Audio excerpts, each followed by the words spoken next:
சீமான் முத்துப்பாண்டியை தூண்டுகிறார், முத்துப்பாண்டி திருமரங்கை தொடர்புகிறார், திருமரஞ்சி முத்துப்பாண்டி சீமான் என்ன தொடர்பு? சங்கிகளும் தம்பிகளும் ஒண்ணு, இது அறியாத வாயில மண்ணுங்கிறது கன்ஃபார்ம் ஆகுதா? தவத்தா அல்லது சோழியை முடிச்சிடணும்.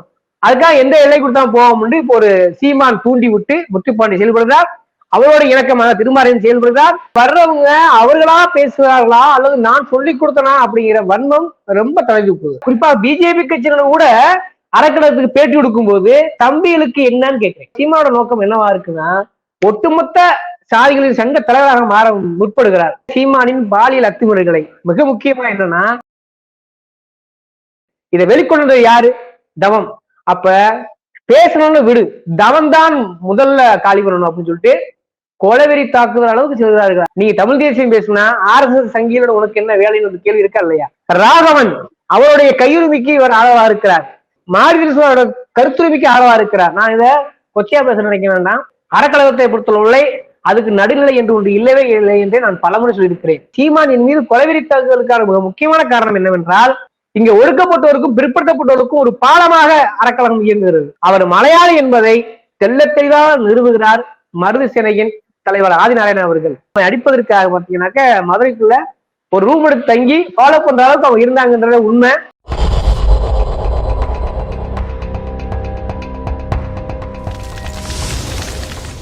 மைச்சென்னை 360 நேயர்களுக்கு வணக்கம். இன்று நம்மளுடன் அறக்கழகம் யூடியூப் சேனலுடைய எடிட்டர் தோழர் தவம் அவர்கள் இருக்காரு. அவருக்கு நாம் தமிழர் கட்சியினால் வந்த மிரட்டல்கள் குறித்து கேட்டு தெரிஞ்சுக்கலாம். அண்ணா வணக்கம். வணக்கம். நாம் தமிழர் கட்சியினர் உங்களை போட்டு தள்ளுறதுல தம்பிகளா சங்கிகளா அப்படின்ற ஒரு வார்த்தையை போட்டு ஒரு ஆடியோ வந்துட்டு இதா இருந்தது. அது என்ன காரணம், எதுக்காக உங்க மேல இவ்வளவு வன்மமா? சங்கிகள் உங்க மேல வன்மமா இருக்காங்கன்னா அது காரணம் எல்லாத்துக்கும் தெரியும். தம்பிகளும் ஏன் இந்த அளவுக்கு உங்க மேல வன்மம்? அதாவது சங்கிகள் அப்படின்னு சொல்லி பிஜேபி கட்சியினர் நம்ம மேல வெறுப்பு இருந்தா அது ஒரு லாஜிக் இருக்கு, நியாயம் இருக்கு, ஓகே.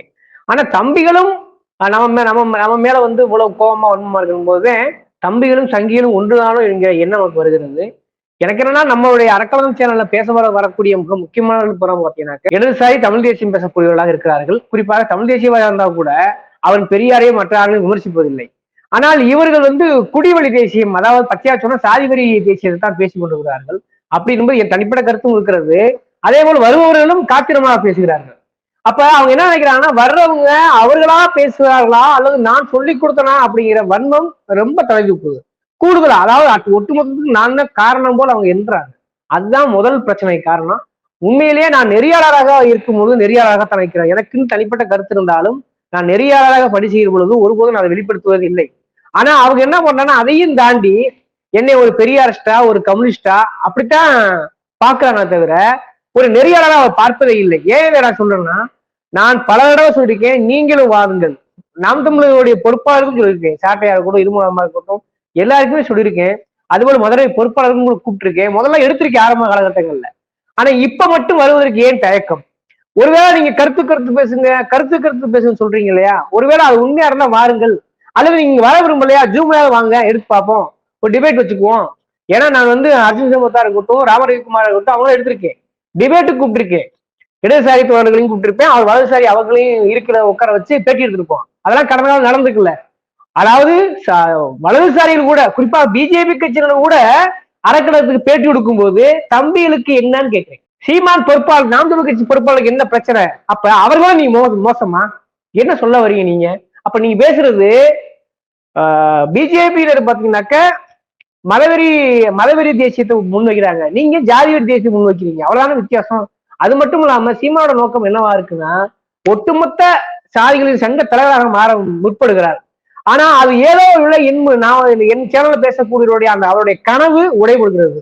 அதுக்கு என்ன காரணம்னா, குறிப்பாக பிற்படுத்தப்பட்ட முற்போக்காளர்களை தென் மாவட்டத்தை பொறுத்தவரை நான் சொல்றேன், முக்கோத்தூர் பிறந்தவர்களை பிற்படுத்தப்பட்ட இடைநிலை ஜாதிக்கெல்லாம் என்ன பண்றேன்னா பேச வைக்கிறேன்னா நான் அவர்களை அழைத்து நேர்காணல் எடுக்கிறேன்.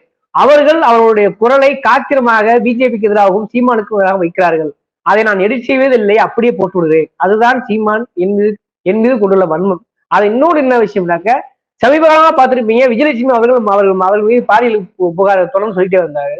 ஆனா அது சென்னையில் பெரிய மெய்ஸ்ட்ரீம் மீடியாவில் பேசியதை விட அறக்கழகத்தில் பிரத்யேகமான நேர்காணல்கள், சிறப்பு நேர்காணல் நம்ம கொடுத்தார். அதாவது அவருடைய பாலியல் இல்ல அந்த விஷயத்தெல்லாம் வந்து பாத்தீங்கன்னாக்கா, விஜயலட்சுமி அவர்கள் வந்துட்டு உங்களுக்கு கொடுத்த இன்டர்வியூல வந்துட்டு ரொம்ப அதிகப்படியான குற்றச்சாட்டுகளை மற்ற ஊடகங்கள் சொல்லப்படாத கருத்துக்களை வந்துட்டு உங்கள்கிட்ட சொன்னது வந்துட்டு தம்பிகளால குறிப்பா சீமானாலே பொறுத்துக்க முடியாம தான் இந்த வன்மத்தை வந்து கத்த ஆரம்பிச்சாங்க. குறிப்பிட்டா நீங்க விஜயலட்சுமி வந்து பல தடவை பேட்டி எடுத்திருக்கீங்க. ஆனா இப்ப சென்னைக்கு வந்துட்டு அவங்க திரும்ப போனதுக்கு அப்புறமேட்டே எடுத்த பேட்டிகள்ல மிகவும் வன்மம் அதாவது வந்துட்டு அவர் மேல வைக்கப்பட்ட குற்றச்சாட்டுகள் அதிகமா இருந்ததுனாலதான் உங்க மேல தம்பிகளோட வன்மம் அதிகமாயிடுச்சுன்ற மாதிரி ஒரு கருத்து இருக்கு இல்லைங்களா? அதை எப்படி பாக்குறீங்க? இல்ல, அது 100% உண்மை, எந்த மாற்று கருத்தும் இல்லை. ஏனென்றால் அவங்க மற்ற சேனல்ல மேசிமொழியால பேச முடியாத கருத்துக்களை கூட, குறிப்பாக சீமானின் பாலியல் அத்துமுறைகளை, மிக முக்கியமா என்னன்னா ஈழத்தில் 2009 அந்த படுகொலைகள், அந்த இனப்படுகொலை நடக்கும் பொழுது, சரியா சொல்ல வேண்டுமானால் அங்க போர் உச்சகடல் இருக்கும் பொழுது சீமான் இன்னும் என்னவாக நடந்து கொண்டார், பச்சையா சொன்னா இவரும் உச்சகடல் தான் இருந்தார். அந்த அளவுக்கு பாலியல் ரீதியான எனக்கு தொல்லை கொடுத்தார். அப்ப இவரு ஈழத்துக்கு உண்மையாக இல்ல, அந்த போர் சமயத்தில் வேதனையாகவும் இல்லை, அதுக்கு மாறாக என்னோடு செலாவம் அடித்துக் கொண்டிருந்தார். இந்த விஷயத்தெல்லாம் அப்படியே அப்பட்டமா சொன்னார்கள். இது வந்து பாத்தீங்கன்னா சோசியல் மீடியா தளத்துல, ஏனால் நாம் தமிழர் கட்சியே இன்னொரு வடிவம் என்ன, யூடியூப்லயும் ஆன்லைன் அதிபராக அவர் சீமான் இருக்கிறார். இது வந்து பாத்தீங்கன்னா தம்பிகள் மத்தியில ஒரு பெரிய கொந்தளிப்பு ஏற்படுத்துகிறது. உச்சபட்சமாக சீமானுக்கு பெரும் கொந்தளிப்பு ஏற்படுத்தி விட்டது. இது வந்து அவருடைய அரசியல் வாழ்க்கை கேள்விக்குள்ளாகிறது.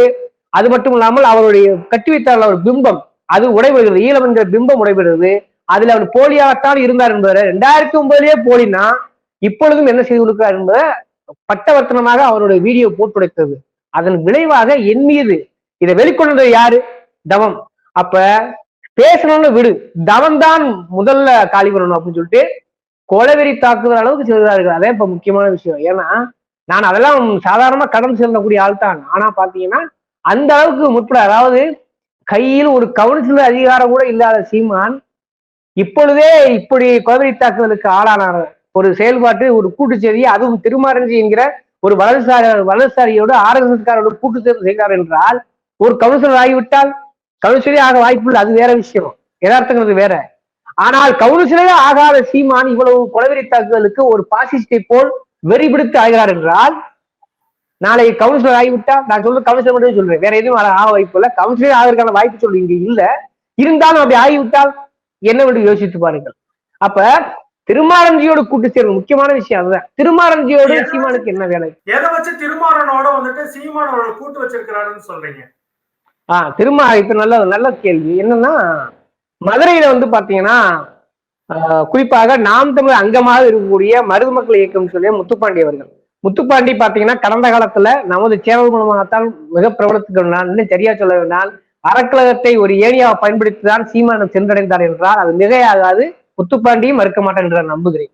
அப்படி ஒரு பட்ட சூழ்நிலையில அவருக்கு விசுவாசத்தை காட்டுவதற்காக இப்பொழுது நம்மீதே பாய்கிறார். இது காலகட்டாயம் ஒன்று செய்ய முடியாது, மோதித்தான் ஆக வேண்டும் வச்சுங்களேன். அவர் மூலமாக பாத்தீங்கன்னா திருமாரஞ்சி அணுகிறாங்க. திருமாரஞ்சி அணி நீங்களும் அறக்கழகத்துல புகார் கொடுங்க அப்படின்னு சொல்லும்போது, முந்தா நாள் பாத்தீங்கன்னாக்கா கமிஷன் ஆபீஸ்ல அறக்கழகத்தை தடை செய்ய வேண்டும் என்று திருமாரஞ்சியும் ஒரு 15 நபர்கள் என்ன நினைக்க போய் புகார் கொடுக்குறாங்க. அப்ப சங்கிகளும் தம்பிகளும் ஒண்ணு, இது அரியானா வாயில மண்ணுங்கிறது கன்ஃபார்ம் ஆகுதான். அதெல்லாம் தாண்டி சீமான் முத்துப்பாண்டியை தூண்டுகிறார், முத்துப்பாண்டி திருமாரஞ்சி தொடர்பு கொள்கிறார், திருமாரஞ்சி முத்துப்பாண்டி சீமான் என்ன தொடர்பு? நீங்க தமிழ் தேசியம் பேசுனா ஆர்எஸ்எஸ் சங்கிகளோட உனக்கு என்ன வேலைன்னு ஒரு கேள்வி இருக்கா இல்லையா? இது யதார்த்தமா அவர் தம்பி தான் சிந்திக்க வேண்டும். நான் சொல்றதுக்கு ஒன்றுமே இல்லைன்னு வச்சுங்களேன். அப்ப சீமான் முத்துப்பாண்டி திருமாரஞ்சி ஒரு கூட்டு சதி என்பது பட்டவர்த்தனமாக அம்பலமா இருக்கிறது. அப்ப அவர் ஒரு ஆபத்துல ஏன் இதை நான் சொல்றேன்னாக்க, கடந்த காலத்துல பார்த்தா ஸ்டிங் ஆபரேஷன்ல திருமாரஞ்சிங்கிற நபர் வந்து மாட்டினாரு. அதாவது அவர் குடிச்சு போட்ட வீடியோல மாட்டினாரு. அதை வந்து அவருக்கு நம்ம மீது பகதான். அதாவது அதை பசும்பொன் பேசினார் அமமுக தலைவர். அதன் விளைவாக அவருடைய அரசியல் வாழ்க்கையும் கேள்விக்குள்ளாகியது. அப்ப இவர்களை நாம் தமிழை தொடும்போது திருமாரஞ்சிக்கு என்ன அக்கறை, திருமாரஞ்சி தொடும்போது நாம் தமிழர் சீமானுக்கு என்ன? அதையும் தாண்டி நீ கடந்த காலம் பாப்பீங்க, அந்த ஸ்டிங் ஆபரேஷன் மாட்டின மறுநாளே பாத்தீங்கன்னாக்க அவருக்கு முட்டு கொடுத்தது யார் தெரியுமா? சாட்டை திருமாரஞ்சியை கூப்பிட்டு என்ன, நான் உங்களை ரொம்ப நாளா பார்க்க பேசணும்னு ஆசைப்பட்டேன்னு கொஞ்சம் கொலாவுகிறார். என்ன ஆர்எஸ்எஸ்காரரோடு நாம் தமிழுக்கு என்ன வேலை? ஆக இப்ப என் மீது கொலவெறி தாக்குதலை முற்பட்டு கடைசியில் சங்கிகளும் தம்பிகளும் பிஜேபியினரும் நாம் தமிழ் ஒன்றுதான் என்பதும் என் இசை மூலமாக அம்பலமா இருக்கிறது. முத்துப்பாண்டி அவருடைய தம்பி தான் உங்களுக்கு வந்து மிரட்டல் கொடுத்தாருங்களா? அவர் இல்ல, அவர் எனக்கு கொடுக்கல. அவர் வந்து ராஜ்குமார், நம்ம சேனல் இல்ல, அவர் நம்ம சேனல்ல பேசியிருந்த ராஜ்குமார் மீதுதான், ராஜ்குமார் கிட்ட அவர் வந்து போன் பண்ணி பேசி மிரட்டினாரு. நாம் தமிழர் ஆதரவு யூடியூப் சேனல்ல தான் போட்டிருக்காங்க. யூடியூப் சேனல்களுக்கு மிரட்டல் கொடுத்த முத்துப்பாண்டியின் தம்பி அப்படின்னு டைட்டிலே அதுக்கு வந்து வச்சிருக்குது. அதான் கேட்கிறேன். இல்ல இல்ல, அது வந்து என்னன்னா, நீங்க பாத்துருப்பீங்க. இல்ல அது தெரியுது என்னன்னா, அது இல்லாம சொல்லி தரல. அதெல்லாம் வந்து என்ன சொல்றது, சிந்தனை மரலை நடத்தக்கூடிய சேனல்கள், சொன்ன விசிலடிச்சான் குஞ்சு நடத்தக்கூடிய சேனல்கள். அடிப்படையில் ஒரு இடதுசாரி, ஒரு பெரியார், ஒரு அம்பேத்கரியத்தை ஆறிக்கூடிய நபர் அப்படின்னும் போது எனக்கும் தனிப்பட்ட உள்ள கருத்து இருக்கு. பாண்டேக்கு ஒரு கருத்து இருக்கும்போது தவத்து ஒரு கருத்து கூடாது என்ன. ஆனாலும் கூட நான் நெறியாளர் இருக்கும்போது சரியா இருந்திருக்கிறேன். முக்கியமா கவனிக்க வேண்டிய விஷயம். அதனாலதான் என்னால் அரவிந்த் சம்பத்தின் பேட்டி எடுக்க முடிகிறது, ராமரவிக்குமாரின் பேட்டி எடுக்க முடிகிறது, நாம் தமிழ் பொறுப்பாளர்களையும் முன்ன பாத்தீங்கன்னா மாநில கொள்கை பொறுப்பாளராகவே பேட்டி எடுத்திருக்கிறேன். ஆனா இந்த நடுநிலை விட, இந்த குறைஞ்சபட்ச புரிதலோடு இல்லாத நாம் தமிழ் தம்பிகளும், குறிப்பாக என் மீது உச்சபட்ச வன்மத்தை கருதுகிற, கொலைவெறி தாக்குதலை தூட்டி விட்டு முற்படுகிற சீமான் நினைக்கும் போது இவரோட அரசியல் எல்லாம் இவ்வளவு கேவலமாக துவக்கத்திலே இருந்துச்சுனாக்க, நாளைக்கு சிறு அதிகாரம், நான் சொல்ற கவுன்சில் அதிகாரத்தை பெற்றால் இது என்ன செய்வது என்பது பார்த்துக் கொள்ளுங்கள். அந்த கிராமம் தான், அந்த கிராமம் உருப்படியா இருக்க வாய்ப்பு இருக்கா? எனக்கு கவுன்சிலர் ஆட்ட கிராமத்துக்குள்ள நீங்க ஆட்டம் பண்ண முடியுங்க. கவுன்சில் கூட ஆகாத சீமான் இந்த ஆட்டம் போடுவது சரியா? அதுவும் ஊடகவியலாளர்கள், ஏன்னா அவரு மாரிதாசோட கருத்துரிமையா பேசுறாரு, நல்லா கவனிங்க. ஆனா கரிகாலனுக்கு ஒரு பிரச்சனை வந்தா அவருக்கா பேச மாட்டார். அப்ப திமுக இடதுசாரி தமிழ் தேசியம் திராவிட இயக்க செயல்பட்டார்களா இதோட முதன்மை எதிரியாக இருக்கிறது.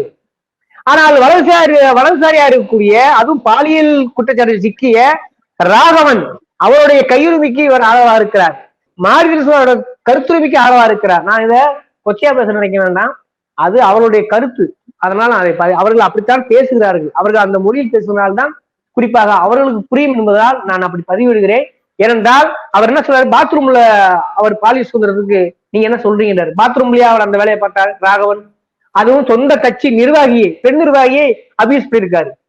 அதுவும் பூஜை ரூமில் கடவுளை வைத்து மட்டுமே அரசு செய்து ராகவன் பூஜை அறையில் வந்து அந்த வேலையை பார்க்கிறார். இது சீமானுக்கு தெரியாதா?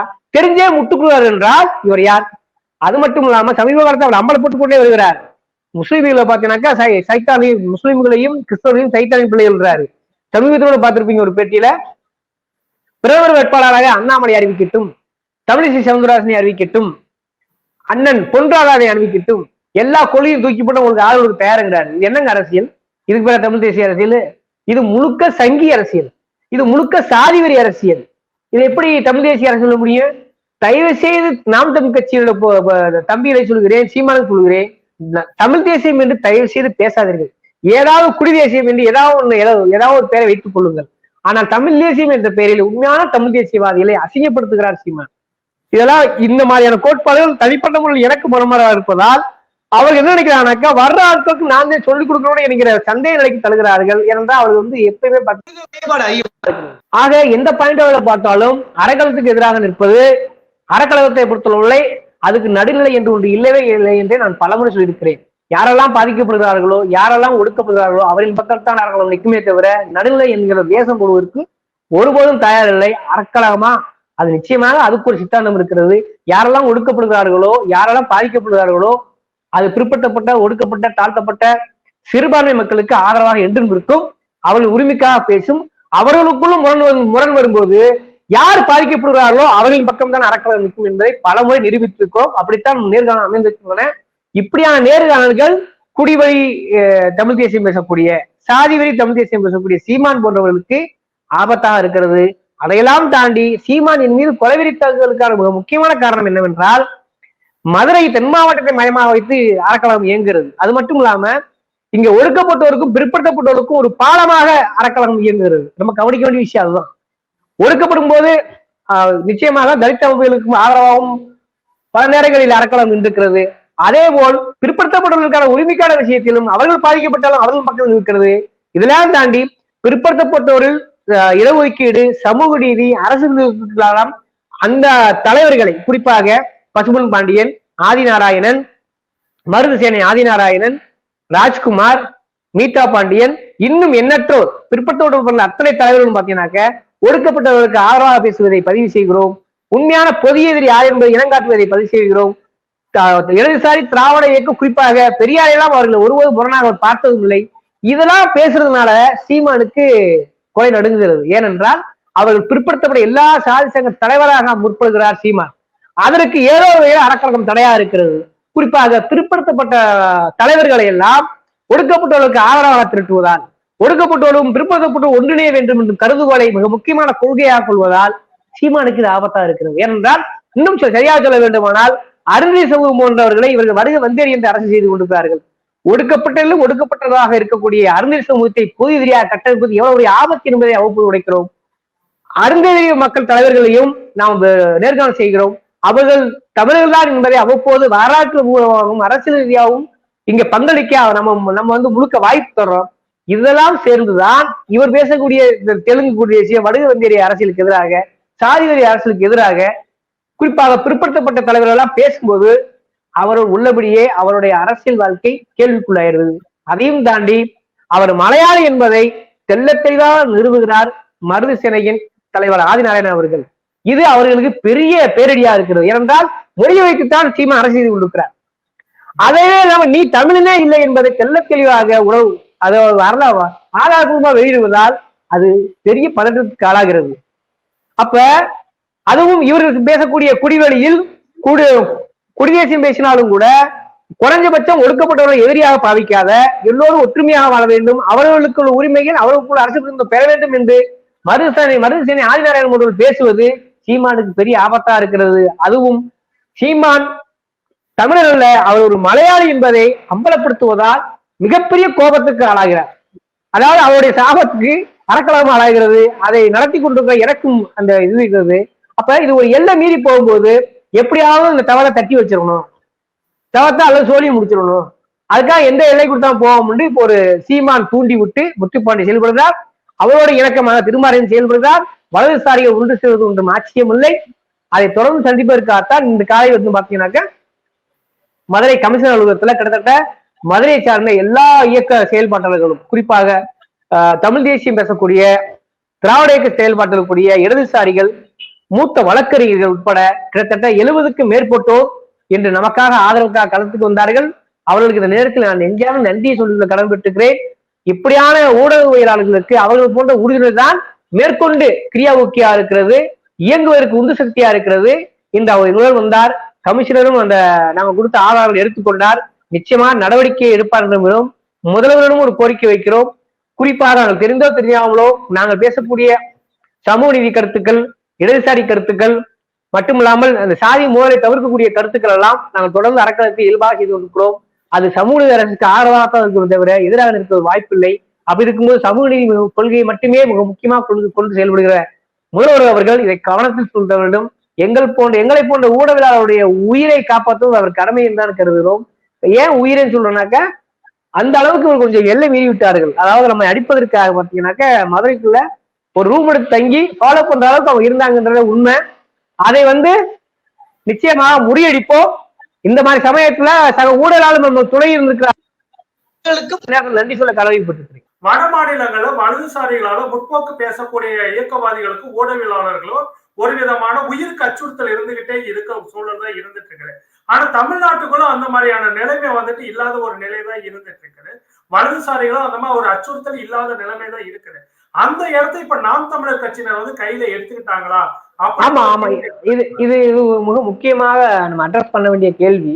ஏன்னா தமிழ்நாட்டில் முன்னெப்பொழுதும் இல்லாத விட ஒருபோதும் இது ஒரு முற்போக்கு மண்.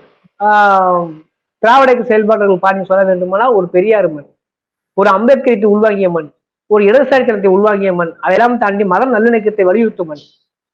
ஆன்மீகத்திலும் கூட ஒரு தடாலடியான ஆன்மீக கலக்கம் செய்த சித்தன் வழி மண், நம்ம சரியா சொல்ல வேண்டுமானால் ஐயா வைகுண்டர் வழி மண், வல்லார் சொல்லிய சமத்துவ மண். அப்ப இதெல்லாம் பிஜேபி நேரடியாக எதிர்கொள்ளவே முடியாது ஒரு காலத்தில். அது வளர்வதாக ஒரு பேசும் பொருளாக மாறி இருக்கிற மாற்றுக்கருத்து இல்லை. ஆனால் ஒருபோதும் அது வளர முடியாது. அப்ப நேரடியா வளரவும் முடியாது, பெரியார ஒண்ணும் செய்யவும் முடியாது. இது இந்த ஒரு முற்போக்கான மத நல்லிணக்கத்தை கெடுக்கவும் முடியாது போது அவர்கள் உருவாக்கிவிட்ட மிக முக்கியமான அடியாட்கள் தான், அரசியல் அடியாட்கள் தான் சீமான் போன்றவர்கள். அதை இவர்கள் வழியில் நம்ம வரை வைத்தே நம்மை கால் செய்வதுங்கிற அரசியல் இருக்கு இல்லையா, அந்த வேலையை பிஜேபி அரசுக்காரர் செய்கிறார்கள். அதற்கு சீமான் தெரிந்தே பலியாகிறார். நான் திரும்ப திரும்ப சொல்கிறேன், அவர் இனவாதி கூட அல்ல, பிழைப்புவாதி என்பது என் தனிப்பட்ட கருத்து. நெறியாளர் என்பதையும் தாண்டி எனக்கு ஒரு கருத்து இருக்கலாம் இல்லையா? அப்ப அந்த கருத்து இப்படி சொல்றேன். இப்பொழுது நான் நெறியாளர் பேசவில்லை, என் சொந்த கருத்து மட்டும் பேசுகிறேன். அப்ப அப்படி இருக்கிற ஒரு நபர்னால் இப்பொழுது இப்படி கொலை முயற்சிக்கும் ஆளாகிறார்கள் என்றால் அது RSS பின்புலம் மேல இருக்கக்கூடிய மத்திய அரசின் ஆதரவு இதெல்லாம் இருக்க வந்தே இந்த அளவுக்கு முயற்சி பண்ண முடியும். இல்லைன்னா ஒருபோது இப்படி எல்லாம் தமிழ்நாட்டில் இப்படி ஒரு முயற்சி நடக்க வாய்ப்பு. அதுவும் ஒரு யூடியூப் சேனல்கார மதுரையை மையமா வச்சு ஒரு யூடியூப் சேனல் முடக்கிறதுக்கு அவ கொலை பண்றதுக்கு அளவுக்கா போவாங்க. அப்ப எதிரி யார்?